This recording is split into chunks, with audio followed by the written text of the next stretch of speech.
All right, welcome to the deep dive. Today, we're going way deep on something pretty wild, and that is NVIDIA and all the crazy stuff they're doing to give computers, well, more brain power, I guess you could say. Yeah, definitely more brain power. Specifically for what they're calling agentic AI. So we're talking about AI that can, like, actually make decisions and take actions on its own. It's a little freaky, to be honest. But it's super interesting. Our source material today is, it's called TextCulé.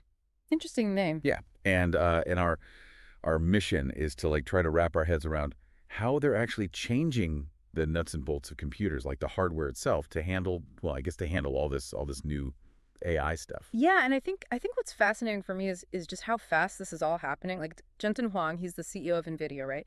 Yeah. He said that the computing power that we need for agentic AI, it's exploded. Exploded. Yeah, like 100 times more powerful in just 1 year. 100 times. 100 times. It's insane. Yeah, that is bonkers. Yeah. So like, okay, back up. I mean, help me understand, like, how does that even work? I mean, like, what did they used to use to connect all these processors? So like the old way, right? They were using these things called MVLink and InfiniBand. But the problem is, like, as you start to build these massive, like, supercomputers, Right. you hit a wall. Because you got to make sure that every single processor can talk to every other processor super fast at the same time. Yeah. Imagine, like, I don't know, imagine like a room full of people, right? And only like 2 people can talk at the same time. You'd be a mess. Yeah, it'd be a total bottleneck, right? So what NVIDIA did is they came up with this new thing called HGX. HGX, it's wild. And basically, it's all built around this central NVLink switch. And it acts like, I don't know, like the world's best air traffic controller. So it lets all the GPUs, those are the processors, right? So it lets all of them communicate at the same time without like, you know, crashing into each other. So it's like a free-for-all. Yeah, but like a really organized free-for-all. Right, a very efficient free-for-all. Right. Okay, so they're using this new HTX, right? And it's letting them cram more and more of these GPUs together. But then, like, how do they keep it all from like, melting? I mean, we're talking a lot of power here. Okay, so this is where it gets really cool, right?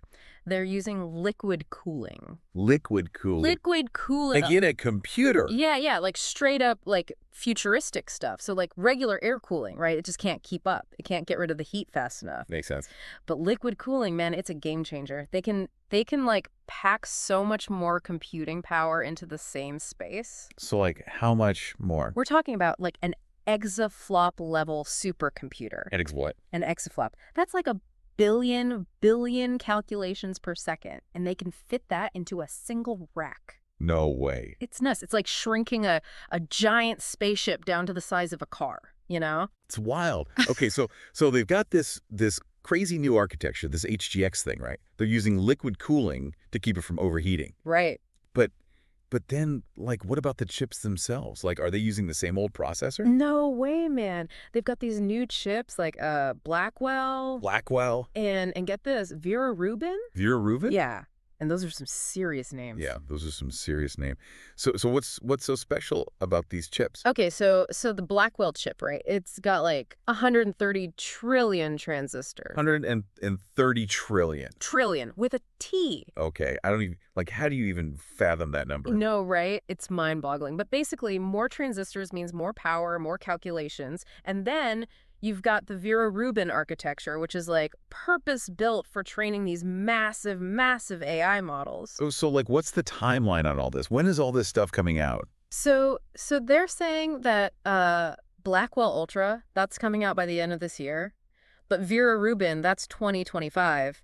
And then, get this, Vera Rubin Ultra, that's 2027. Okay, so you're just going to keep pushing it further and further. Oh, yeah, man, they're not slowing down. Okay, so we've got the chips. But it's not just about the chips, right? Yeah. Like, how do they connect all this stuff together? So this is where things get even more interesting. They're actually moving away from InfiniBand, and they're starting to use Ethernet more. Ethernet. Yeah, you know, like the stuff we use in our homes. Yeah. But they're doing it on a massive scale, and the reason is, like, Ethernet's cheaper, it's more widely used, and it can actually handle these massive systems with hundreds of thousands of GPUs. But here's the really cool part. They're also using silicon photonics. Silicon photonics. It's crazy. They're basically using light to transmit data. It's like fiber optics, but Yep. but like on a microscopic level. Okay, so light instead of electricity. Exactly. And it's way faster. It uses way less power. So it's like more efficient, it's faster, it's cheaper, so it's kind of like a win-win-win. Pretty much. It's like the holy grail of data transfer, Yeah. Okay, so they're doing all this amazing stuff, but surely there's got to be some challenges, right?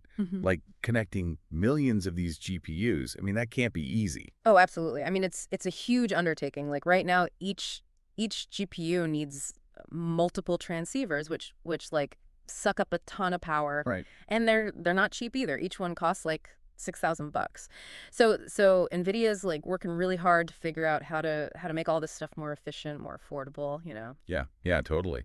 So basically NVIDIA is kind of like they're leading the charge here, right? They're building the foundation for this whole new world of AI. Oh, for sure. I mean, they're pushing the limits of what's possible. It's pretty mind-blowing. I mean, this whole thing has been super fascinating. But yeah, I guess the big question is like, where does it all go from here? Yeah. With all this incredible computing power, what crazy new AI stuff is going to like pop up in the next few years? I mean, it's hard to even imagine, right? Yeah, I know. It's like trying to predict the future. It's gonna be wild, though. That's for sure. All right, well, that's our deep dive on NVIDIA and the future of AI. Thanks for listening. Yeah, thanks for having me. Until next time, keep on diving. Keep on diving. I see ya.